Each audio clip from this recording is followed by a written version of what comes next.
წელიწადში დაახლოებით მინიმუმ 200-300 ახალგაზრდა გოგონას უწყობთ ხელს, რომ სხვადასხვა ევროპულ ქვეყნებში წავიდნენ გრძელვადიანი ან მოკლევადიანი მოხალისეობის პროგრამით.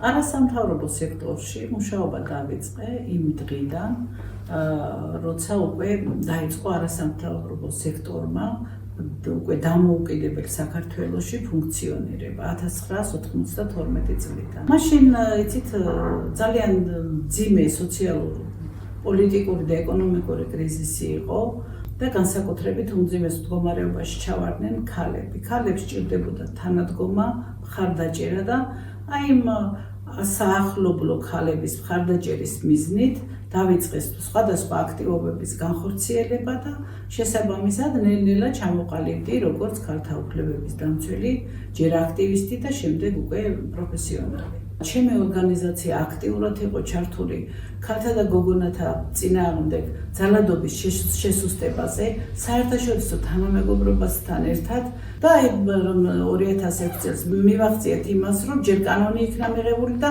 შემდეგ უკვე თავშესაფრები. მნიშვნელოვანია, რომ გარდა თავშესაფრებისა არსებობს დამცავი და შემაკავებელი ორდერები ძალადობის მსხვერპლებისთვის.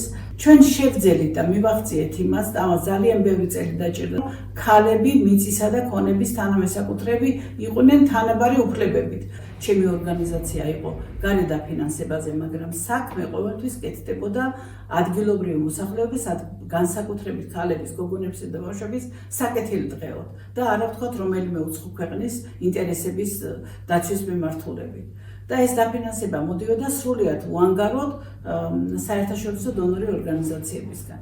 მე პირველ რიგში მაქვს იმედი ქართული საზოგადოების, ქართველი ხალხის იმედი მაქვს, რომ ეს ხუთავი და ეს დისკრიმინაციული გარემო დიდხანს ვერ გაძლებს.